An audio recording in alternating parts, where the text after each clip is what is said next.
Good afternoon, good evening, good morning. My name is Sandro Galea. I have the privilege of serving as Dean of the Boston University School of Public Health. On behalf of our school, welcome to today's public health conversation. These conversations are meant as spaces for the free speech, open debate, generative exchange of ideas that shape a healthier world. Guided by our speakers, we aim to sharpen our thinking about what matters most for health. Thank you for being a part of that. Thank you for joining today's conversation. A particular thank you to the Dean's Office and our communications team, without whose efforts these conversations would not take place. The world is aging and aging rapidly. The percent of the global population aged 65 and over is projected to rise from 10% in 2022 to 16% in 2050. In the US, the number of Americans 65 and older is projected to rise from 58 million in 2022 to 82 million by 2050. Today, there are more people in the world over age 65 than there are under the age of 5. Supporting the health of aging populations will be core to the work of creating a healthier world in the coming decades. Today, we're going to engage with this really sentinel demographic shift and discuss how a better engagement with the health of aging populations can create a healthier world. I am delighted to welcome our moderator. Our moderator, Tara Barrampur, was a staff writer at the Washington Post for 19 years and spent the past decade reporting for the Post on aging, generations, and demography. She's a recipient of the National Press Foundation's AARP Award for Excellence in Journalism on Aging for stories that explored why octogenarians still work, why Americans over 50 do extreme sports, and why older trans adults come out. Tara, thank you for joining us. Welcome, and thank you to all our speakers. Over to you. Thank you, Dean Galea, for that introduction. It's my pleasure to be moderating today's discussion. These topics are close to my heart and stand to affect every generational cohort in America and in the world. So the fact that we have 4 experts here to unpack it all for us is very exciting. I would like to now introduce our speakers for this program. First, we will hear from Jin-Kook Lee. Dr. Lee is a research professor of economics and directs the program on global aging, health, and policy at the Dornsife Center for Economic and Social Research at the University of Southern California. Her research expertise includes the economics of aging, interdisciplinary approaches to late life cognition and dementia, longitudinal cohort surveys, and data harmonization across low, middle, and high income countries. Next, we will turn to Jackie Torres, a social epidemiologist and associate professor in the Department of Epidemiology and Biostatistics at the University of California, San Francisco. Dr. Torres's current research focuses on the role of policies, families, and community social networks in shaping population health and health inequities, particularly in mid and late life. Then we will hear from Rob Warren, Director of the Institute for Social Research and Data Innovation, Co-Director of the Training Program in Population Health Science, and Professor of Sociology at the University of Minnesota. Dr. Warren is a sociologist, demographer, population health scholar, and education policy researcher with experience and expertise in the collection, production, and dissemination of large-scale data products for research on health, aging, education, and labor force outcomes. Finally, we will hear from Rebecca Wong. Dr. Wong is the Sheridan Lorenz Distinguished Professor in Aging and Health at the University of Texas Medical Branch. She joined UTMB in 2008 to serve as director of the World Health Organization Pan American Health Organization Collaborating Center on Aging and Health. She is also vice chair of research at the UT School of Public and Population Health, co-director of the Claude Pepper Older American Independent Center, and director ad interim of the Seeley Center on Aging. Dr. Wong's research agenda focuses on the economic consequences of population aging, in particular in Mexico and among immigrant Hispanics in the US. Dr. Lee, we will start with you. Thank you. Good afternoon. It is my great pleasure to participate in this dialogue, thinking together to put aging populations at the center stage of the global public health agenda. I'm a professor of economics at the University of Southern California, and I study global population aging and its implications for the society and individuals. The population age structure has changed radically. Next slide, please. Over the years, As you can see shown in the figures, the global life expectancy soared from only 34 years in 1913 to 72 years in 2022. And it is expected to continue on that long-term trajectory. Meanwhile, between 1970 and 2020, fertility dropped in every single country in the world. These shifts portend a closer set of health, social, and economic challenges in the coming decade. Addressing all these challenges will require meaningful changes in lifestyle behaviors, public and private investments, institutional and policy reforms, as well as technological innovations and adoption. The potential consequences of inaction are dramatic as well.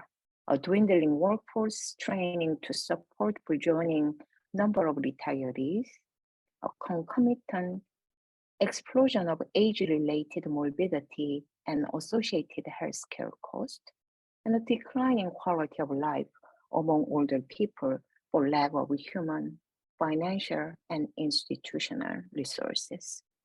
Next slide, please.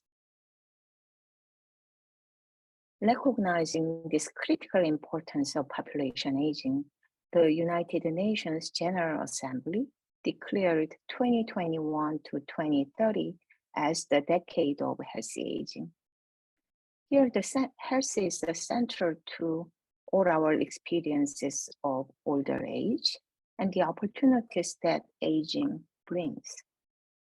The aging of the population impacts our health systems, but also many other aspects of society, including labor and financial markets and demands for goods and services, such as education, housing, and long-term care. Next slide, please. The United Nations identified 4 action areas for the decade of healthy aging, which are first, combating the ageism. This calls for changing how we think and act toward age and aging. Second, age-friendly environment to facilitate the ability of older people to participate in and contribute to their communities and the society. And third, the delivering integrated care, and that is responsive to the needs of the individuals. And this person-centered care approach has been highlighted in recent dialogue. And finally, the providing access to long-term care for older people who need it. And this attention to long-term care has been even more rising in recent few years. Next slide, please. And such United Nations resolution mandated WHO to track progress toward these decade-long goals. This mandate recognizes that what is measured drives the action. So action needs to be informed by the evidence and aligned with older persons' expectations and the priorities that are negotiated with various stakeholders and resourced by decision makers. And this setting up baseline status report and then following up how we are achieving these goals through evidence-based information driven by various data sources. Next slide, please. And when we started working on tracking the goals, people have recognized the lack of data. And this lack of data on health aging or lack of data on older population increases the invisibility of older people. So spearheaded by the United States National Institute on Aging, there are increasing number of longitudinal population aging data available around the world. Currently, there are 47 countries around the world collecting longitudinal data on aging population. This rich data on health and health behavior, together with socioeconomic information, offers the opportunity to study healthy aging and the factors that promote and hinder healthy aging around the world. Next slide, please. While these data provide important evidence basis for understanding health of the aging population and its social determinants, there are still over 100 countries lacking such data. Filling this void, there are currently several new data collection initiatives. For example, National Institute of Health's initiatives on brain aging in Africa, WHO's initiative partnership with the Trichfield and collecting additional data on health aging, and recent effort by the Age and Development Banks to track aging population in low and middle income Asian countries. Next slide, please. This healthy aging is the process of developing and maintaining functional ability that enables well-being in older age. The focus on the healthy aging is indeed a paradigm shift from disease-free status to optimizing functional ability. There has been rising attention to functional ability and how we can optimize those functional abilities by providing proper environment as well as facilitating and building up the intrinsic capacities. Next slide, please. The paradigm shift has been also observed moving from single disease to recognizing health and biological changes and vulnerability, as well as moving from single occupational exposure to interrelating working life exposomes. Further conceptualizing social environment, thinking about not only the interpersonal relationships and social isolations, but also getting into structural social environment captured in ageism, sexism, and other aspects of macro social environment are seriously considered. The importance of physical environment for aging population has been also well recognized, and there is an emerging literature on natural and built environment, as well as paying attention to the air and quality of water and contamination associated with both air and water. The policy influences key determinants of health, either by directly influencing individual determinants, including policies that affect access to healthy diets, tobacco consumption, physical exercise, injury prevention, or social participation.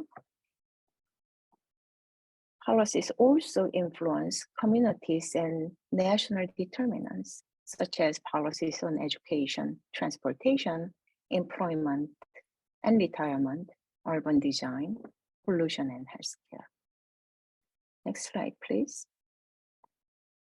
Healthy aging will not be possible without a healthy planet. Human activities and influence have warmed the atmosphere, the ocean, and the land, increased the frequency, duration, and magnitude of many weather and climate extremes, such as heat waves, precipitation, droughts, and tropical cyclones. There are increasing and concerted calls for emergency actions to limit global temperature rises, halt the destruction of nature, and restore biodiversity. Air pollution and extreme weather events and food insecurity are already harming health.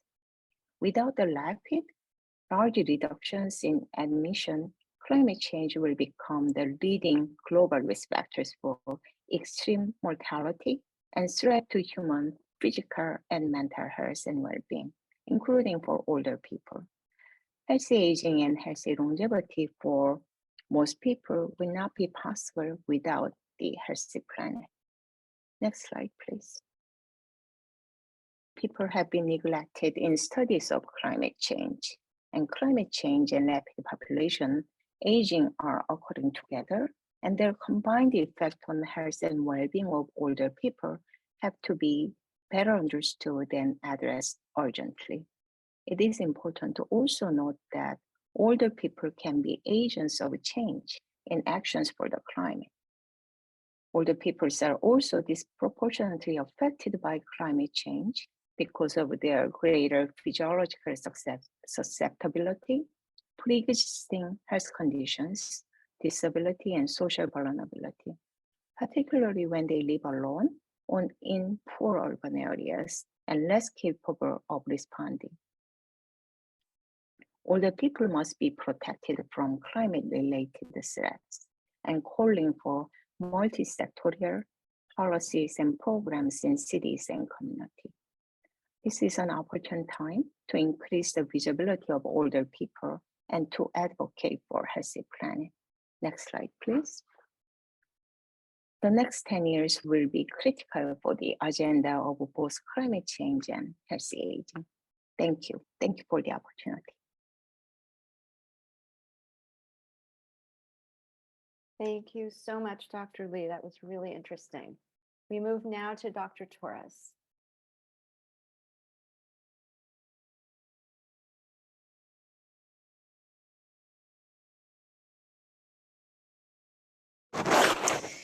Thank you so much for having me. I'm really delighted to be part of this panel with such esteemed and close colleagues.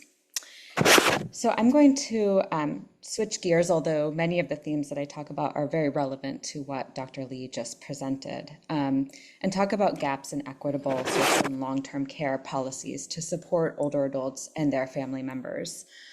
Due to the constraints of time, I'll mostly be talking about the US context, although many of these themes are relevant when we think about global aging as well.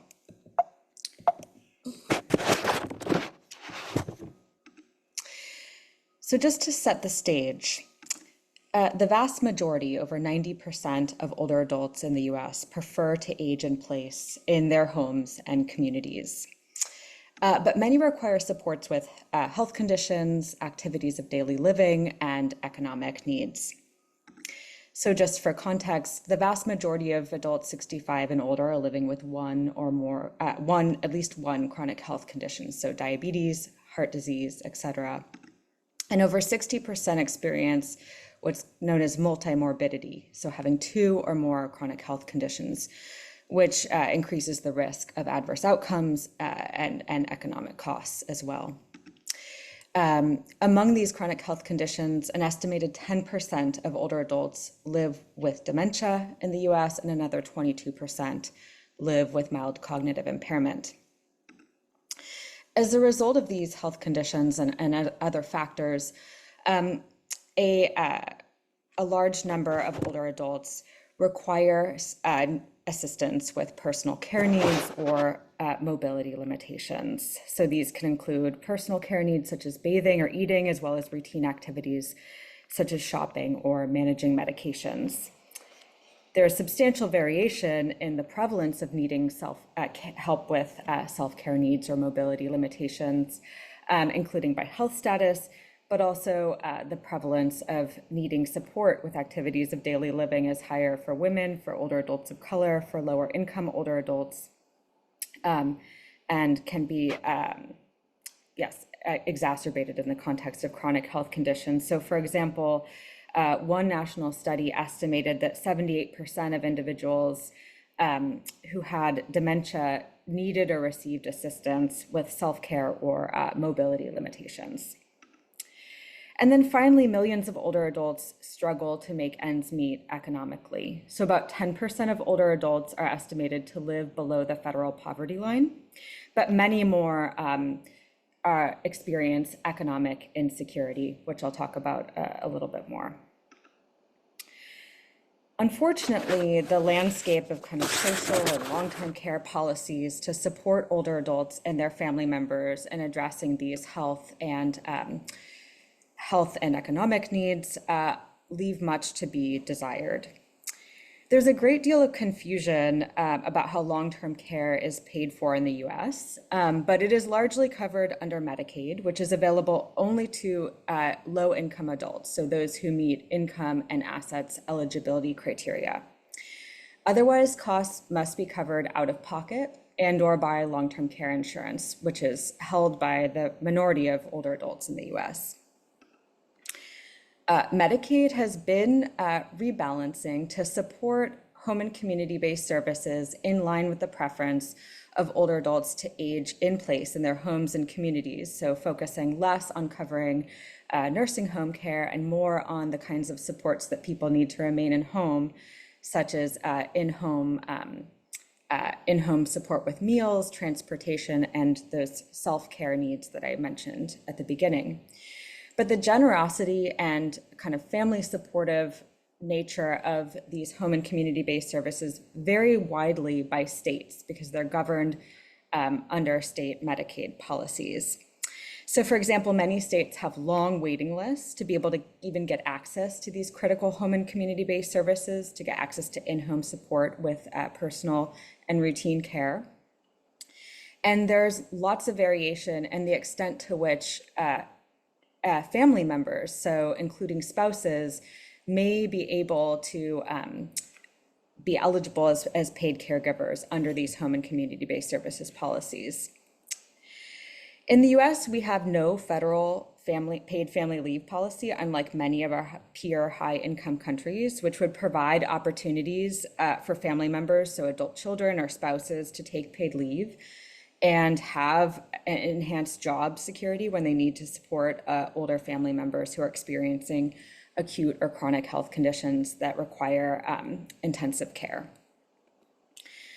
Social Security retirement benefits fall very short of covering true expenses of daily life, driving kind of the high prevalence of economic insecurity we saw in the first slide. So this point has been made very clearly by researchers at the University of Massachusetts, Boston, who published the Elder Index and calculate that on average, Social Security retirement benefits fall about $1,000 short of covering true expenses for older adults per month. Although there's substantial variation geographically by health status and housing status, as you can imagine, the cost of living and the cost of housing varies greatly. So this gap can be much larger in many contexts. And then eligibility for safety net programs, so food and housing assistance for older adults, is based on the federal poverty level, which in 2023 is $14,580 for a single person annually. So the same folks who run the Elder Index project at University of Massachusetts calculate that this is less than half of what a single older adult who is renting their home would need to meet their basic needs based on national averages alone, let alone imagine covering the cost of long-term care. So these are just some of the examples. Dr. Torres, just so you know, there's a little bit of static coming through. If you don't mind moving your papers away from the microphone, it may be helpful. Thanks for that. Sorry about that. These are just some examples of the gaps in social and long-term care that are present for older adults and their family members. And the implicit or explicit assumption of many of these long-term care and social policies in the US as well as globally is that family members are going to fill these gaps. So they, at least in some part, if not entirely, family members are going to cover the personal care needs, the economic needs, and so forth that are left to be filled based on what's not covered by these social and long-term care policies. But this assumption may be unrealistic given demographic changes, economic realities, and so forth. So in the US, 27% of adults 65 and older live alone. There's a slightly higher prevalence of living alone among women and with increased age. And both in the US and globally, the size of family networks are shrinking and projected to shrink even further over the course of the 21st century. So this is recent work by demographers and the proceedings of the National Academy of Sciences projecting for each country in the world what the kind of size of family networks are expected to be, and they're expected to be shrinking rapidly across the board. But there's also expected to be changes, and there are changes happening in the structure of family networks, which may also affect the ability of family members to provide care, which we might be able to talk about in the Q&A.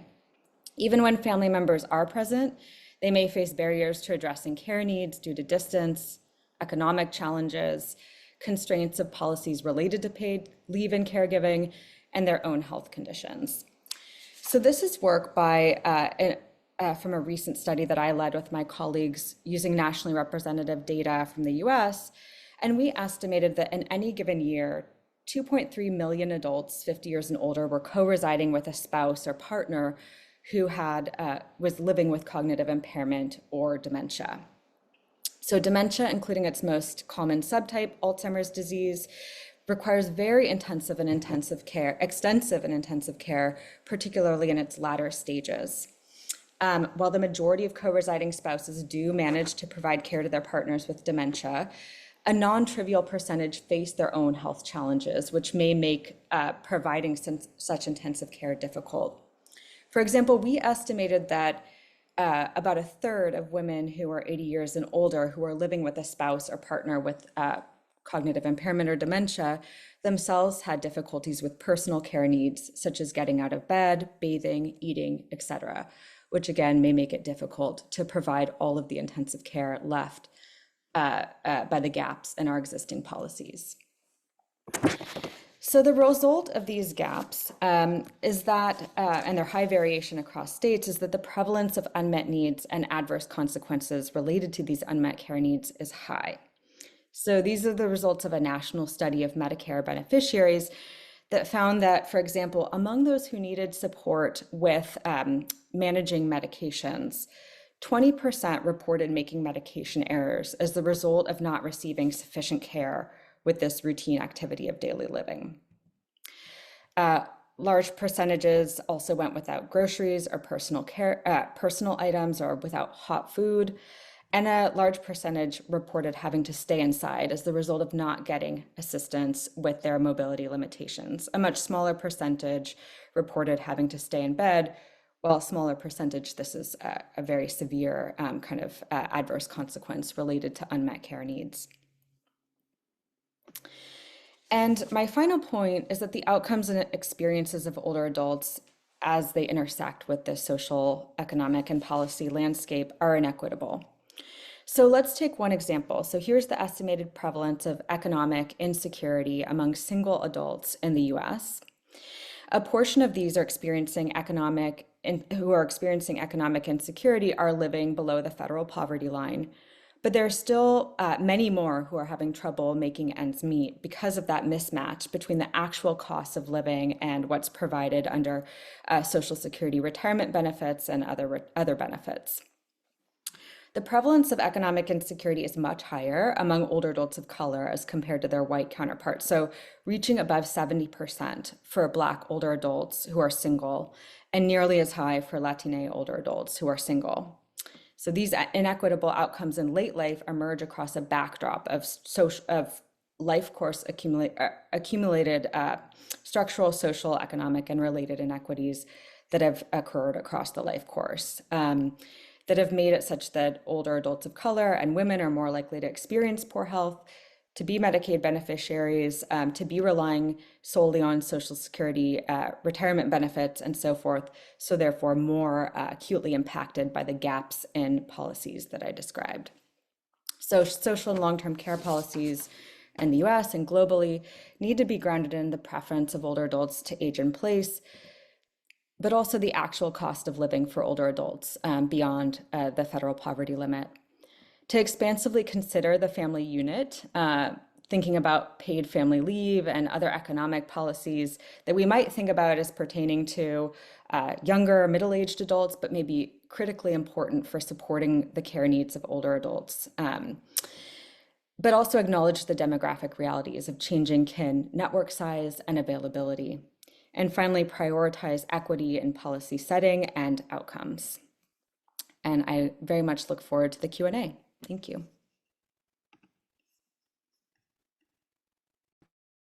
Thank you so much, Dr. Torres. That was really interesting. Okay, so Dr. Wang, you are up. Thank you, and thank you for the invitation. Erica is going to show my slides. There they are. My highlights today are on aging in low and middle income countries with a focus on Mexico. Next. The key points that I would like to make will be made with illustrations from Mexico. The first one is the speed of aging that we referred about how this happened fast. And so I will illustrate that it's much faster in low middle income countries than what the previous high income countries experienced. And of course, we understand the implications of that. The second point is that these fast gains were also present in socio-demographic conditions of older adults, but they were not accompanied by gains in health among survivors. And the third point is that the well-being of older adults in Mexico continues to persistently be linked to the United States. Next, please. The first point is about the speed, as I said. This is called an accelerated aging in low and middle income countries. And this is evident, this is a very classic statistic, first by the proportion of the population 65 years and older in Mexico was 6% in 2010, projected to be 15% in 2036. So in this very short period of 26 years, they go from 6 to 15% of their population be 65 and older. This is compared to other countries that did it before, but the United States did it in 69 years, achieved this 15% in 2013, and France took 115 years and achieved this 15% in 1980. So the low middle income countries are achieving these levels of aging with low socioeconomic levels, and they're poorly prepared then to meet the challenges to provide healthcare, as we've been hearing. And in particular, for example, in many countries right now in Latin America, there's no universal health insurance or social security system, and less than 50% of those populations 65 and over in Mexico are covered by pensions. The speed was, of course, due to the gains and how fast we heard how fast mortality and fertility dropped in these countries, and the timing, the ones that are aging right now, are the ones that dropped their mortality and their fertility around that same second half of the 20th century. Next, please. The second point that I said I was going to make is that there were gains in socio-demographic conditions that also were very rapid. So for example, if we compare the cohorts that are age 50 to 59, right before they enter age 60 in Mexico, just within 17 years. So for example, the percentage of that had less than 5 years of education went from 61% in the year 2001 to 25% in 2018. So in those 17 years, that generation that entered before they entered old age, the level of education rose significantly. And the mean number of children, as we said, the fertility dropped, then it was manifested. Then if you are at age 50 to 59 in 2001, you had 5 children, whereas in 2018, in those age 50 to 59 had only 3 children. There's a significant gains then in education and the number of children they had. But these gains were not parallel by gains in health behaviors. Again, among those entering before they enter old age at age 50 to 59, the percent of men who ever smoked was 63% in 2001 and stayed about the same, just 59% in 2018. So the gain was not present.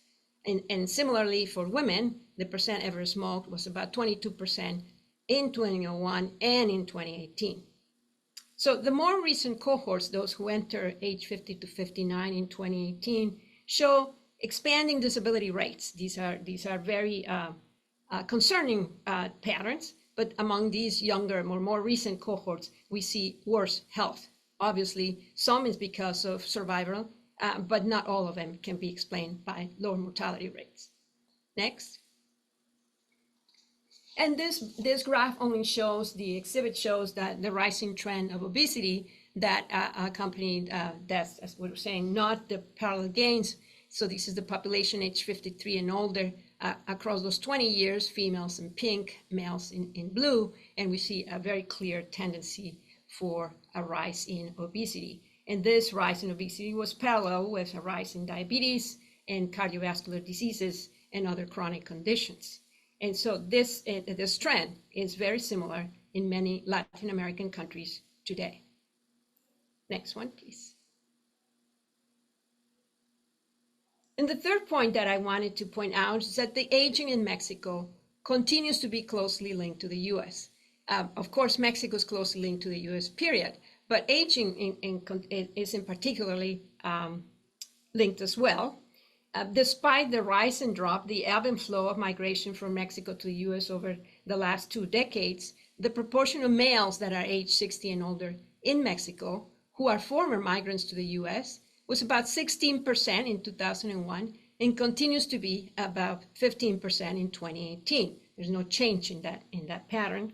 And also, that means that those who are former workers in the US and are now living in Mexico, they have less protection from institutional support for old age in Mexico, for example, by pensions. They conducted most of their working lives in informal labor markets. Even when they came back from Mexico from the US to go back to Mexico, they continue to work in the informal labor market. Also, if we look at how many of those people who are older, age 60 and older, men or women, who have at least one child living in the US, we see about 29% of those who are 60 and over have at least one in 2001, and continues to be about 24% in 2018, like I said, despite all the changes, drops and rises in migration. Next, please. And to finalize, I just wanted to point out that I think the lessons that we can learn now from these countries that are aging, from the low middle income countries that are aging now, can be useful for other LMICs aging in the future.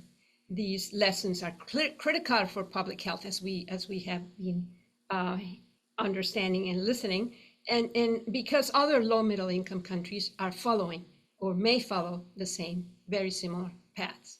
So for example, we're learning, or we need to learn more about how they recover from shocks, how they respond to policy changes, what are the long-term effects of the life course they experience. The childhood conditions turn out to be very important. And so these childhood conditions of disadvantage, how do they manifest in old age? How can we break that chain between childhood conditions and old age health and well-being? What are the physical and cognitive consequences of occupational and environmental exposures? Again, in many LMIC, low middle income countries, these occupational and environmental hazards are pretty high. And so we need to understand how we can, again, break that chain. What are the benefits of the way they use their time, of the social interactions that we know it's pretty lively and active in many low middle income countries, the living arrangements that are very different in low middle income countries than in rich countries or high income countries, and that the patterns of family caregiving are much different and more intense in low middle income countries. And so what are the consequences of that, both as benefits and consequences for the caregivers?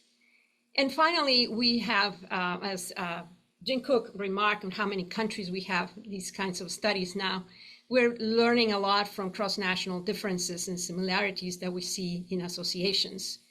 So that for us, for example, in the study with Mexico, about 20% of the research that's being produced within Mexican data involves cross-national comparisons right now. And so lastly, the importance of data collection on aging in LMICs, I think is recognized. But we are then producing a lot of evidence on associations. But looking back, I think that more work is needed to understand the mechanisms of these relationships.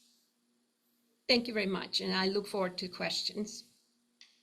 Thank you, Dr. Wong. That's really a lot of food for thought. And now, Dr. Warren, we return to you.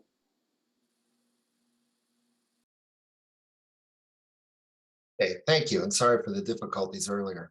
I was saying earlier that I am a sociologist and demographer, education researcher, population health scholar, but in recent years, I've become sort of a wannabe epidemiologist and an amateur cognitive aging scholar. And so the comments that I offer today are sort of as a tourist to these fields. I have learned a great many things from my colleagues and from various projects, but I am fundamentally a social scientist. I was asked, nonetheless, to reflect on these two questions that I think guide the webinar.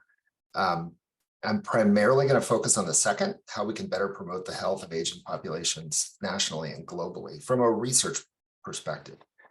As someone who has spent a lot of time hanging out with folks in public health on a variety of projects. And I basically want to say 6 things.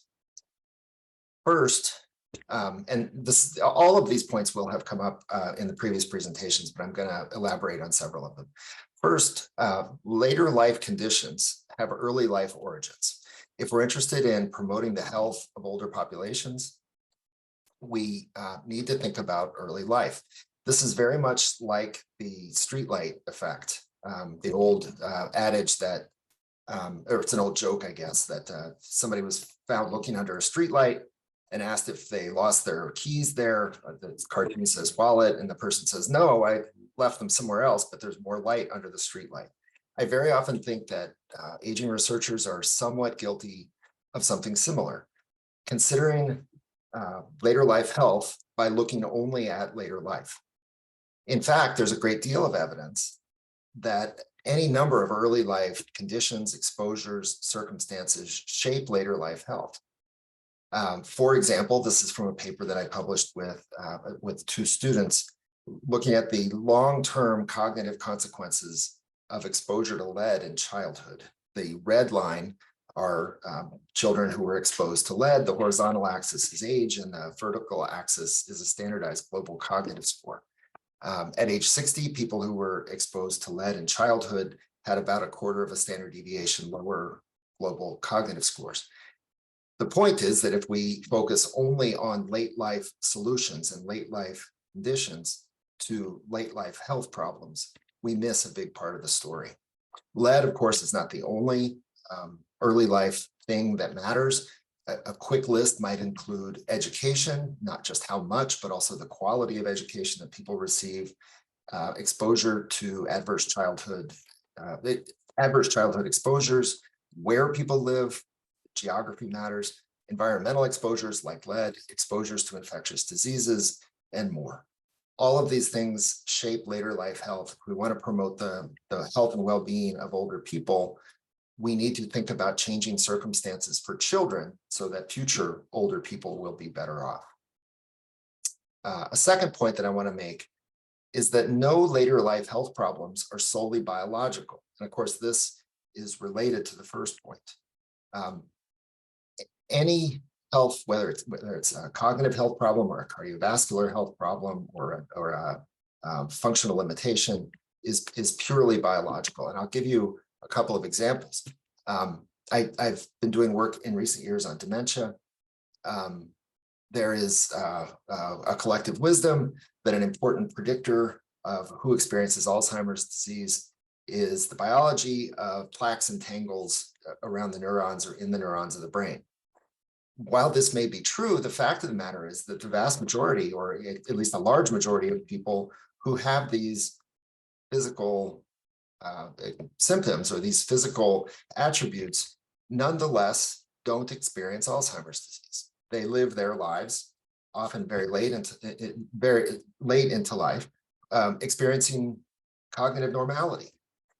What shapes who actually experiences dementia and who doesn't, given the same or similar physical conditions, biological conditions? That's a social question. That's a question of resilience and who can who has enough cognitive reserve to avoid those symptoms. So it's even Alzheimer's disease, which we increasingly know a lot about the biology of, is also a social condition. Another example, there's growing work now on the microbiome, both the gut and the oral microbiome, and its relationship to any number of diseases. And it would be easy to consider this purely a biological process, but the number one predictor of the the composition and diversity of the gut microbiome are things like diet and where you live. The number one, or one of the number one predictors of the composition and diversity of the oral microbiome is access to dental care. These are things that are fundamentally social. These are not purely biological processes. So when we think about improving or enhancing or supporting the health and well-being of older people, again, we need to combine biological and social or economic perspectives. The next point I want to make is that from a research point of view, no later life health problem can be solved or even really meaningfully addressed by any single discipline.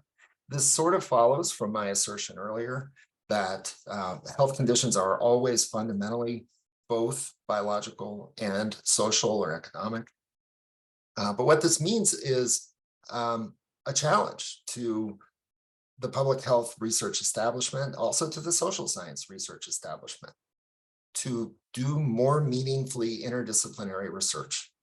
If you are trying to address a health problem or a health concern among older people anywhere in the world, your research team, to really make innovative and impactful advances, should meaningfully include not a token representation of people from many disciplines, but really a fundamentally interdisciplinary team.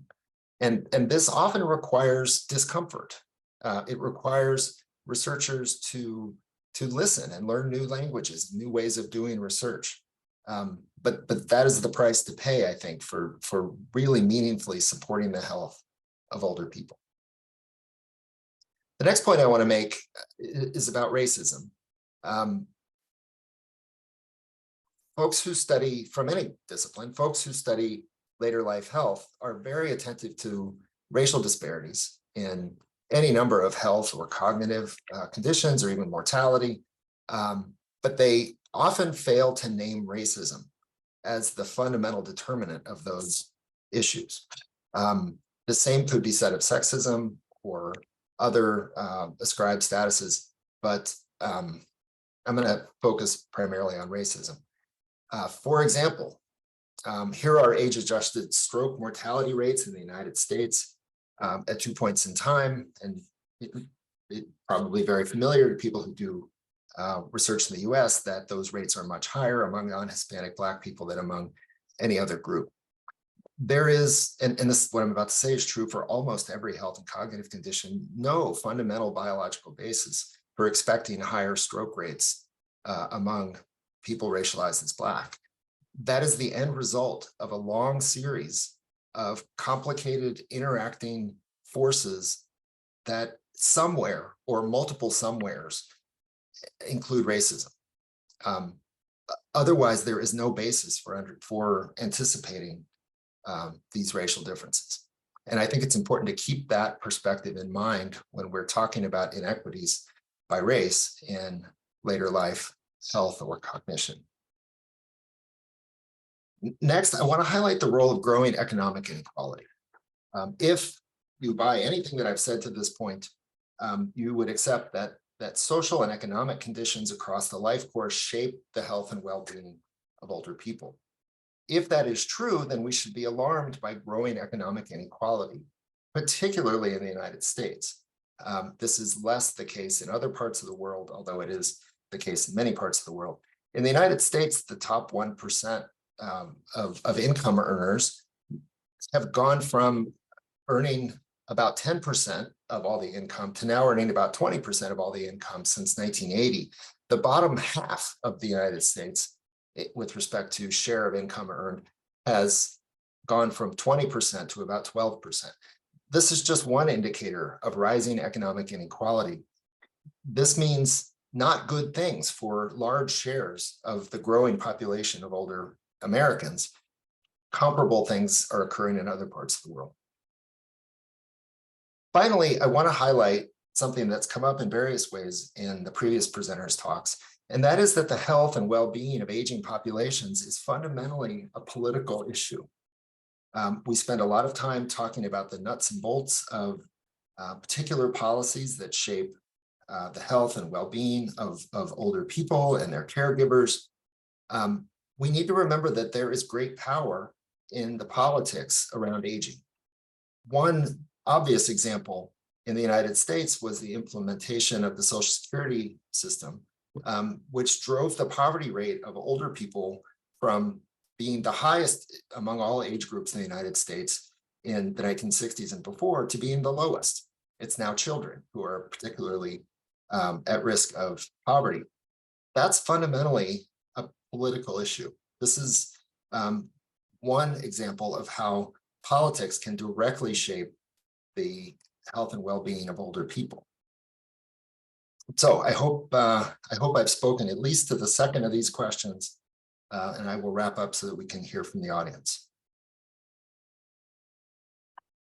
Thank you so much, Dr. Warren. Really compelling. And I think we've got a lot of stuff to talk about here. And I'm going to ask all our panelists to join us now for this discussion part of the event. So if you could please turn on your cameras. I think you all have your cameras on and your microphones. And I do have some questions of my own. So I'm going to start out with that before we turn to audience questions. But in the meantime, a reminder that the audience can submit questions using the Q&A feature at the bottom of your screen. And we will turn to those shortly. I wanted to start again with Dr. Lee. I was really struck by what you said about climate change, among many of the other points you brought up, as being one of the really crucial factors in the next 10 years for the health and well-being of older people. And this is, you know, people talk about this as a young person's issue, and it's, you know, the young people who are out there on the front lines. But could you talk about why this is so important for older people, and what would be some recommendations for you, like the maybe 2 or 3 of the most important shifts that you would recommend to help older people also come to terms with climate change? Yes, thank you. I think climate change, as you reiterated, is one of the important challenge that nobody can escape from it. And what makes elderly or older generation more vulnerable is that many times the limited functional ability, they cannot escape from it. And especially we have been struck by various climate events in many parts of the world, not only low and middle income countries, but also high income countries. So let's think about an example of recent flood in California. There has been a landslide and flooding that hits the Americans at older age, and being able to get away from the flood and the landslide, you really need to have a nimble functional abilities. And that declining frailty makes it a lot more vulnerable. And that also is the case in recent earthquakes in Japan. So even in older population in high income countries that is experiencing such challenges. Another important aspect of it is, as Lap has mentioned, it is also quite tied with the economic conditions. So many of the extreme heat or extreme cold weather has been increased the mortality of aging populations, because many of the people, in places like in London or places in rural India, people exposed to such a climate, they just don't have enough heat or enough resources to buy the heat or enough resources to cool down the hot temperature. So those kind of issues make the older population a lot more vulnerable, and also the population that is placed in low economic status. And I think what is important to remember is, as I noted earlier, the aging population can be an agent to make these changes, because it's an important voice to voice out. Climate change will influence their health conditions and their ability to deal with it. And being able to advocate for healthier planet would be one of the most critical issues for aging population can address. Thank you. And before we leave this topic of climate change, I want to open it up to all of you because several of you mentioned, changes that can be made on, the local, but also the federal level, and in some cases, possibly even global level. Is there any policy that any of you can think of that would be potentially most effective for people to be focusing on any of these levels in terms of climate change in the older population? I can pick someone if you. Well, for us, of course, we talk about preparedness and the need to prepare the older population in the United States. Nursing homes is a particularly vulnerable population with this climate change. And so thinking about what are the targets of populations and identifying what are the most vulnerable in these climate change events would be priority one, right? While somebody else is taking care of how the climate change is ameliorated, it's like minimize the consequences to this population would be great. I think another way to think about it would be like service provision, right? We have programs like Meals on Wheels and providing, what is most needed to the older population. We can think of it similar ways when there is an emergency situations. We need to pay attention to reach out to aging population and take care of their need in such emergency situations. I'll chime in. I don't know that this is kind of the highest priority, but I think one priority that I know a number of people are advocating for is that a lot of our long-term care and social policies that are aimed at benefiting older adults have income eligibility requirements as well as assets eligibility requirements, meaning that older single person may only be able to acquire, $2,000 or $3,000 total worth of assets before they no longer meet eligibility to get that critical ongoing long-term care or housing or food benefits. But if you are only able to amass that amount of assets, then you don't have the ability to manage a kind of a catastrophic event, a climate event in which you have to evacuate, in which you have to buy a generator in order to, continue to power the medical devices that you may have that require electricity. And so kind of adapting and responding to these climatic events that may require economic resources is extremely hard for people when they're also trying to, have to maintain these assets, these very, very low assets in order to meet eligibility for these social programs. That makes sense. Dr. Torres, I want to stay with you for a minute. You had mentioned several paradigms where women and people of color were more affected than the general population. And I'm wondering if there are any specific adjustments or approaches that you have seen be effective in terms of addressing that disparity and trying to, equalize things a little bit. Yeah, I know, I think there are lots of different kind of varying experiments in terms of Medicare and kind of the provision of in-home care. I think, in many states allow for this consumer-directed care model where older adults can kind of hire and fire their own in-home care providers. And so in some cases, that can really allow the flexibility for older adults to hire even their own family members, their adult children as in-home care providers, or, to select care providers who may be culturally concordant, linguistically concordant, and so forth. So that may allow a lot of flexibility and kind of being able to have care providers that align with the needs of older adults. But there are also challenges with the consumer-directed care model. For example, older adults who are experiencing cognitive impairment or dementia may have particular challenges kind of with the consumer-directed model. I'll also just mention, in historically immigrants to the US have not been eligible, for expanded full scope Medicaid and which covers a lot of the long-term care that I was noting. California has recently expanded their full scope Medicaid coverage for adults 50 and older to be delivered regardless of immigration or citizenship status. So that would be inclusive of many older adults of color who have immigrated to the US. Thank you. Okay, does anybody else want to add to that question? Before I move on, well, let me let you guys jump in. I don't want to jump in.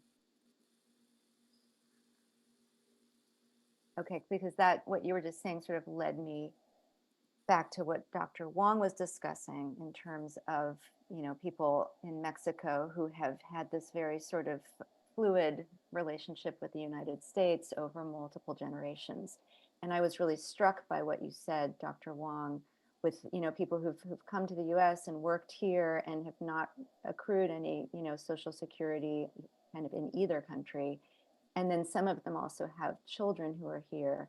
And I'm wondering if you can elaborate a little bit more on that relationship, because it seems to me, I mean, you said that this, some of these factors are present in a lot of other low and middle income countries, but it feels to me that there's a particularly strong relationship between Mexico and the US in that sense. And how, well, there's a kind of two-pronged question. Are the changes in our immigration policy in recent years, do you see that changing this relationship and these numbers? And then B, I'm not quite clear on how the role of the child being in the US, like, is that protective or not? Like, are people sending money back and helping, or is the fact that their kids aren't there actually hurting them? Okay, good points. Yes, indeed, the relationship between Mexico and the US is special, right? Very, very long, and it's very close, and it's a very long history of interactions. And I wanted to call attention to it because we cannot talk about aging in the US of the, say, underrepresented groups of Mexicans and Mexican Americans without thinking about what they have on the other side, Mexico. And vice versa, we cannot talk about older Mexicans in Mexico without thinking about that many of them have an interaction with the US. And so, and again, there are, for example, the first point that you raised about having a long-term work career, say, in the United States, and then you go back to Mexico, and in old age, you are in Mexico unprotected. And for many years, we've been talking about what they're called totalization agreements, which is that the years of work in the US count when you go back to Mexico, and vice versa. If your children in the US decides that you should move with them to the US, the years of service in Mexico would count for old age support in Mexico. So anyway, it's so that it's a total number of years that should be counted. And that's a major policy change, that it's a policy reform that is being mentioned for many years, and for a while it was almost implemented, but it hasn't been. But that's a very, straightforward, if we can implement it, way of saying, you should be counting your contribution in both countries. From the perspective of the second one that you said, the disadvantages of in having a child in the US, it could be an advantage and it could be a disadvantage, right? Obviously, having a child in the US is stressful to the older adult in Mexico. You don't know if your child is okay, especially if they are undocumented in the US, and so on. It's stressful. It's also stressful to have them far away in another place that many times you cannot go visit, and so on, different language. But it can also be very advantageous, because if you don't have old age support, your children can, in the form of remittances, send money and support to the older parents. So that's the kind of codependence that we were saying for old age. It's an undeniable codependence between the two countries. And so it could be pro, and that some of the research shows that could be advantageous, but also disadvantageous, in particular for mental health. But advantageous in economic well-being, and also in ability to provide for healthcare in Mexico, because you get remittances from the US. Thank you. Thank you. Just in the interest of time, I'm going to turn to some of these great questions that we're getting in from the Q&A. So they're not in any particular order, but there's a question here that I'd like to start with Dr. Warren. The question is, social isolation and loneliness among older adults is a growing concern related to health and well-being. Can you speak to this challenge and how this fits into the public health agenda for change? Yeah, that's an important question. I knew nothing about the research on loneliness until the last few years, and I've really been powerfully impressed with its relationship to any number of mental health and cognitive conditions, and also the degree to which it is stratified by social position. Loneliness feels like an individual problem, but it's in fact a public health issue that I think rivals many others. A great deal of the research, of course, came out of COVID, where we were all somewhat lonely, but I think it just highlights a larger problem that's been with us for a long time. Absolutely. Does anyone else have anything to add on loneliness?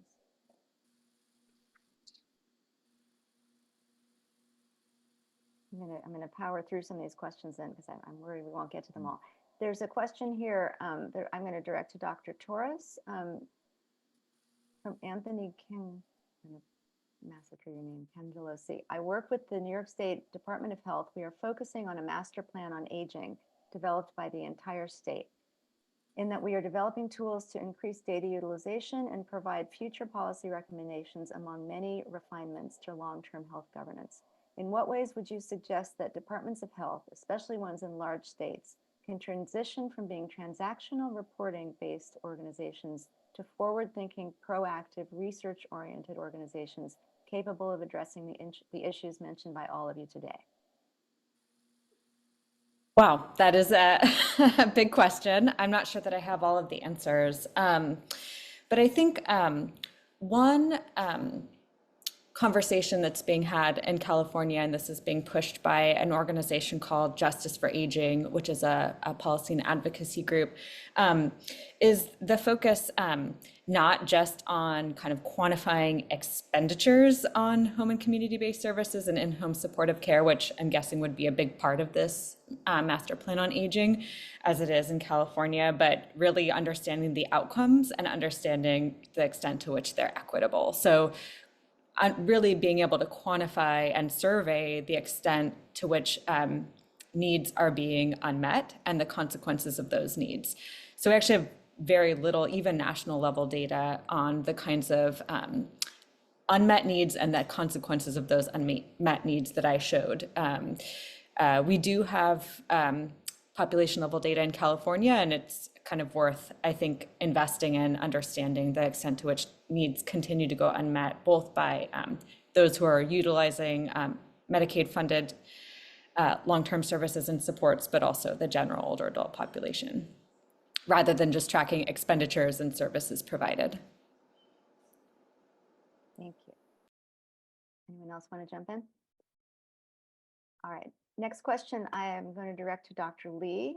Again, it's about climate change. It's a popular topic. What advice do you have for local public health and other related groups to prepare and be more responsive to climate change and older adults as more adults live longer and are aging in place? I know we talked about it sort of on a macro level, but for local public health and other related groups, what specific advice or recommendations would you have, Dr. Lee? I think the first priority action that we have to all consider is how we can dramatically reduce the emission of the coals.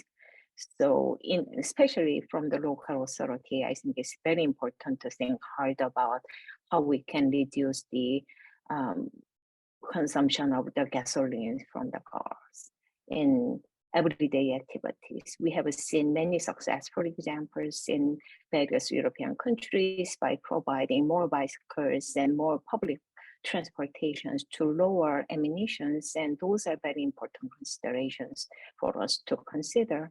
And also in terms of reducing the helping the planet health, we have to pay attention to various waste management protocols and water protocols. There are so many things that local government can take an action upon. And the pricing as an economist is a very important consideration of how we price our water, how we price our gasoline. And it would be, the consumption can be much more based upon the quantity of its consumption instead of placing a flat fee on the amount of, regardless of amount of the garbages or amount of water people use. If we can penalize the quantity of water that people use or quantity of emission they produce, I think that can have a dramatic impact on reduction in those kind of harmful productions. Is there a model anywhere for a place that has done this well that we could look at? I think that's a very good example. I can put out couple of local examples because those are done much at the municipality level. I have not seen any successful examples at the country level, but I have seen more examples at the small municipality level achieving much greater success in conserving water and reducing the core emissions. Thank you. Now here's another question on countries. So I'm going to turn to Dr. Wong.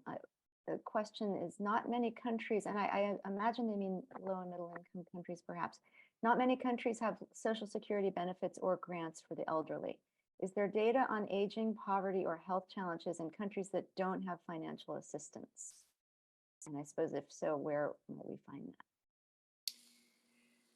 that? Yes, it's probably, the UN data that documents the ability of older adults to have access to pensions and also then the poverty level.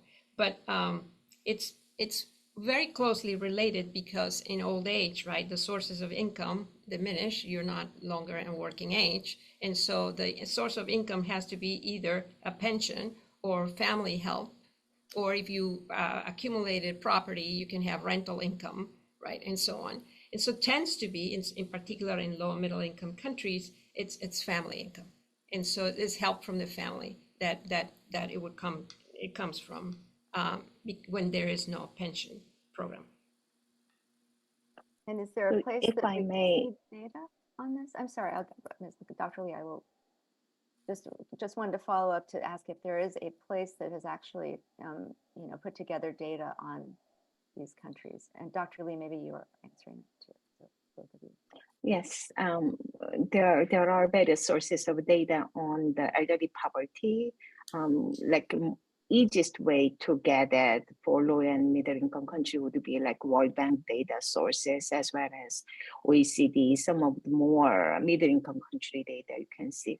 The point that I like to add on to that is even some of the middle income countries that has introduced this social security pension type of programs, many of them are actually funded system. So for example, a country like South Korea is very now high income. They introduced the social security system for their elderly population, but still the elderly poverty rate is very high because this is a funded system that requires contribution during their working years.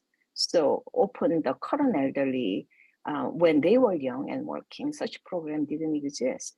So the future elderly will be benefited from this program, but current elderly do not. So I think those are very important considerations to think about whether pension system is funded system or it is not funded system.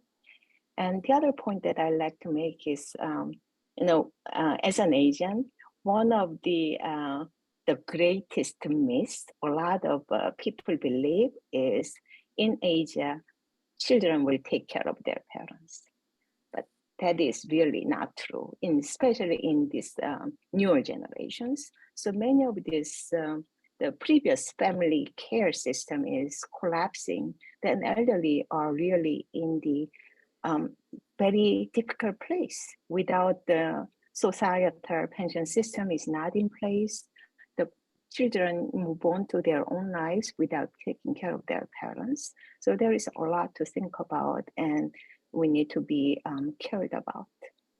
That is a In really good particular, point. as you were saying, because as we saw, the fertility dropped very fast. So having fewer children means that you have fewer possible caregivers in old age. Thank you. There's a question directed specifically to Dr. Torres. I'm going to read it out.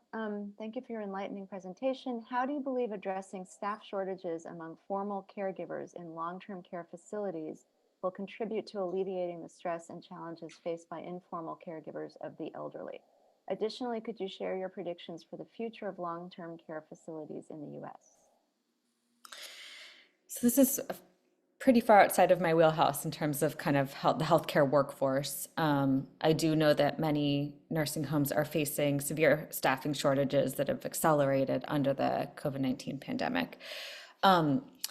And are closing, are at low capacity, and therefore not able to provide adequate care to their residents. I mean, I think that this is just going to contribute to the overwhelming preference that older adults already had to remain in place and age in place, and put additional pressure and requirements on state and local governments to provide care in homes. So it is actually much cheaper to provide care in homes, but it's not adequately provided. And if you're not covered under Medicaid or long-term care, even under those programs, there is not adequate kind of meeting of all of the needs that older adults have. But if you are in that gap of people who don't have long-term care insurance and aren't eligible for Medicaid, then you need to cover everything out of pocket. And so, I mean, I think I'm not exactly sure, what the future of long-term care facilities is going to look like. I'm sure in the US they will continue to be there. They're much not even really part of the conversation in most global settings. Just want to redirect back to the kind of overwhelming preference that older adults have to remain aging in place in their communities, but struggle to do so given the patchwork of long-term care that's provided to them. And I think I'm imagine that the staffing shortages in long-term care facilities is only going to accelerate and accentuate that preference. So I would follow up, and this is for all of you, is there a viable path politically for, funding people who are informal caregivers or family caregivers, or, kind of helping people age in place in that way? Like, do you, see, kind of given our current political environment, do you see any way that could reasonably happen? Well, I'll just add, so under the policies, again, are variable at the state level. So under Medicaid, if you're eligible for Medicaid and you are eligible for receiving care in your home, in-home supportive services, there are provisions for family members to be paid as care providers.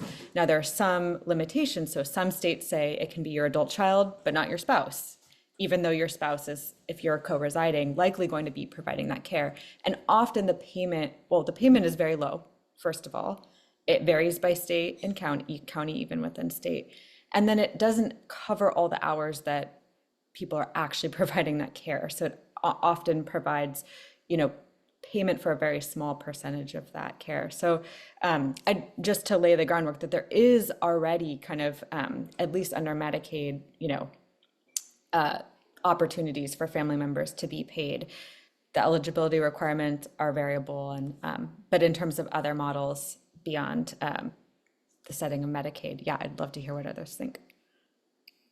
Yeah, I was thinking about how what a caregiver program that can be expanded is an older adult worker who's still working, right, and needs to take time off because the spouse needs care.